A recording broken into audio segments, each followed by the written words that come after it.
guys, I'm here today with Maureen from Simply Positive, and we are going to be discussing a topic that we were discussing just the other day at a bar, and it's really applicable, I think, to both of us in our situations. You guys know I'm an American expat living in France, and Maureen, do you want to say a little bit about you? Well, I'm a native French and I'm trying to improve my English because I want to go live in the UK, so I have to practice my my accent and everything. So today we're going to be talking about some of our, from our experience, tips about improving your accent. Accents are something that no matter how much you study and you practice, it's very hard to get rid of completely.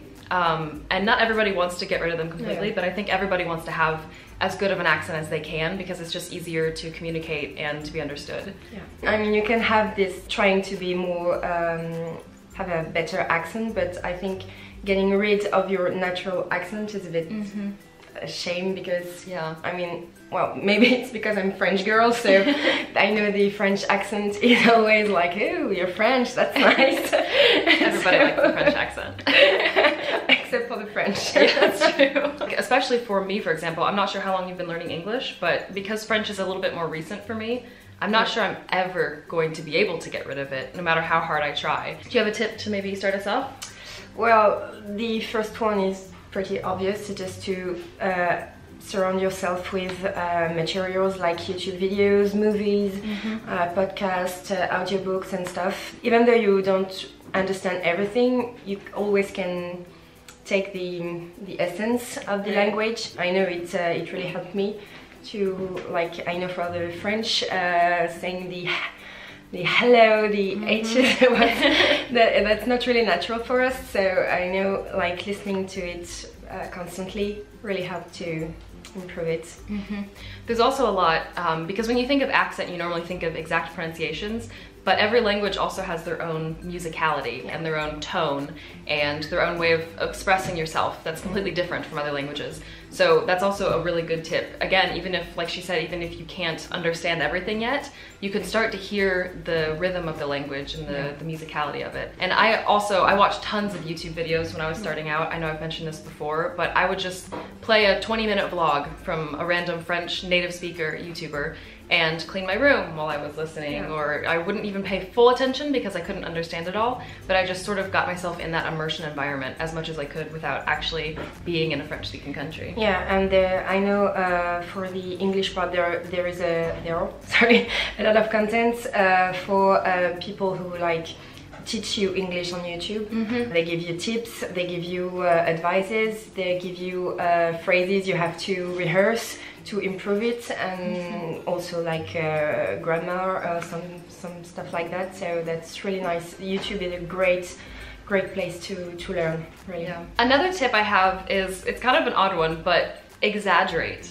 when you're trying to mimic the sounds. I didn't actually learn French from my husband. That's a common misconception. I feel like a lot of people think that, but we speak in English most of the time. But occasionally when we would try and speak in French when I was first starting out, I would try to repeat after him and it just wouldn't sound right, and then I would get a little frustrated and I would just exaggerate and almost mock him because he was my boyfriend, so I could do that. But then he would say, okay, that sounded great, that was much closer. And it was so weird because I was trying too hard, but it actually worked. You don't have to necessarily practice this in front of people, you can do this by yourself in your own room, with the door closed, but exaggerate the sounds and really try to get the essence of the language and pronunciation and tone and everything. I noticed that most of the time we're afraid to really speak with the good accent, and you feel like you're ridiculous if you do that. But you're more, not ridiculous of course, but you're less understandable if you don't really try to say the word correctly. Than if you just, like, I could easily talk like that, but that's not really understandable for anyone. You have to work a little harder.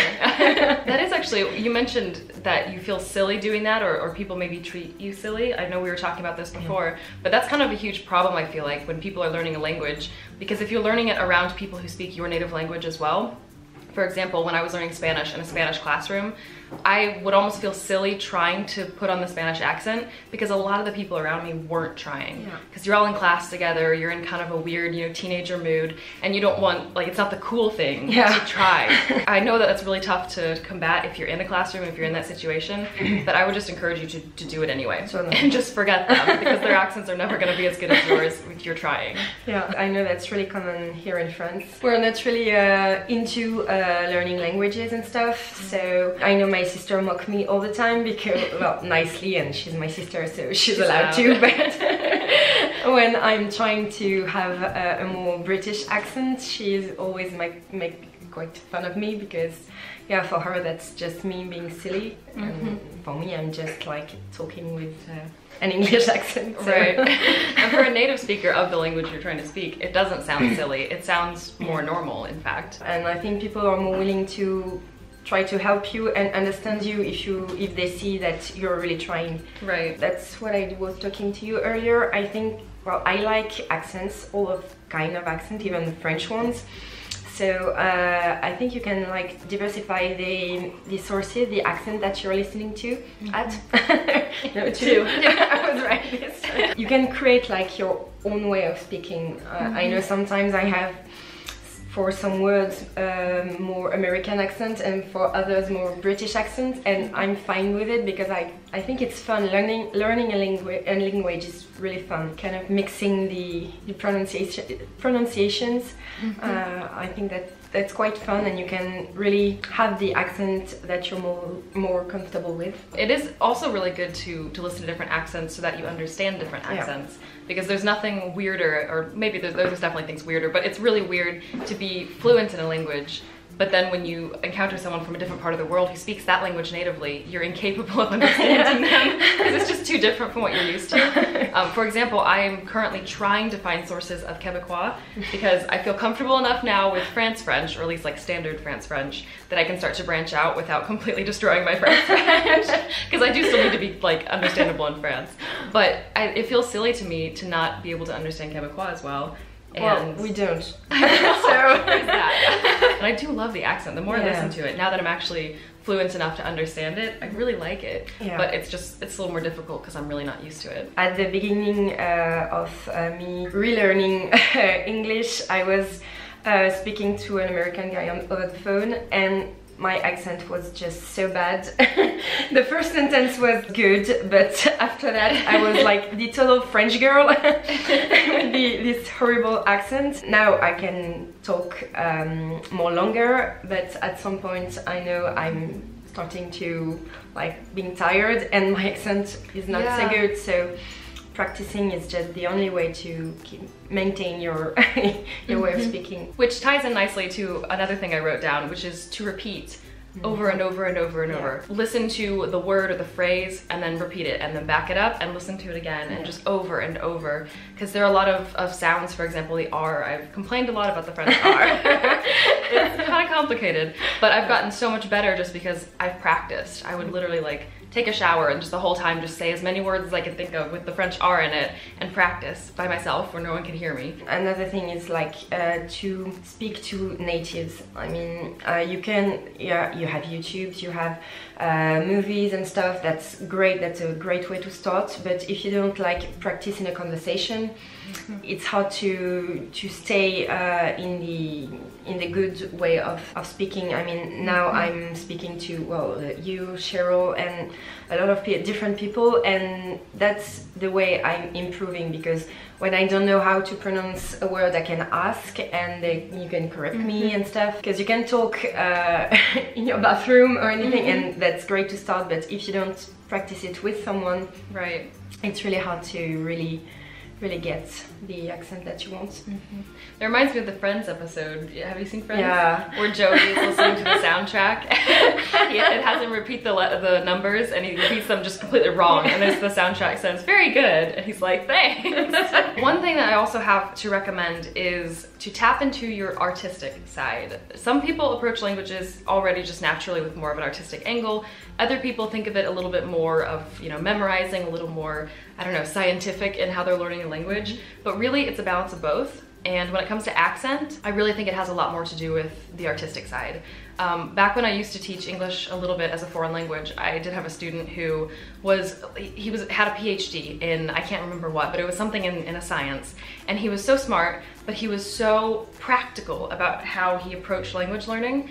And he would ask me how to pronounce things and explain what exactly, you know, my mouth was doing to make these sounds.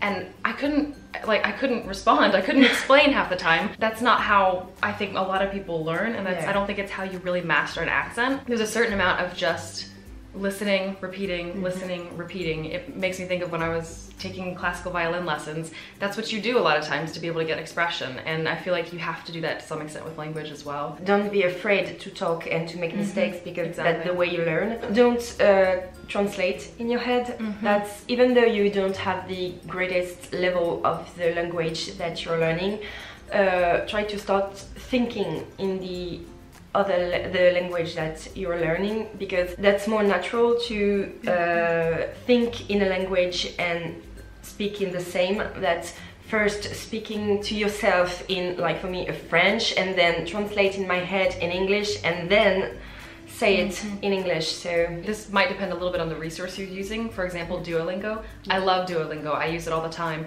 But when it comes to really perfecting your accent and your language skills, you can't rely on stuff like Duolingo, because Duolingo basically just asks you, it'll give you a sentence in your native language, or I guess in English is usually what people use, and then you have to translate it, or vice versa, and you're constantly being forced to be in both languages.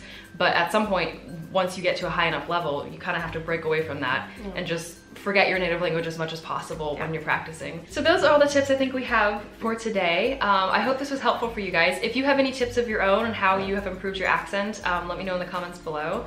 And definitely go check out Marine's channel. It's really awesome. You do videos about just positive, uplifting stuff. You seriously can't watch her channel without leaving with a smile and feeling better. We also did a video over on her channel. We're about to film it. What are we gonna do?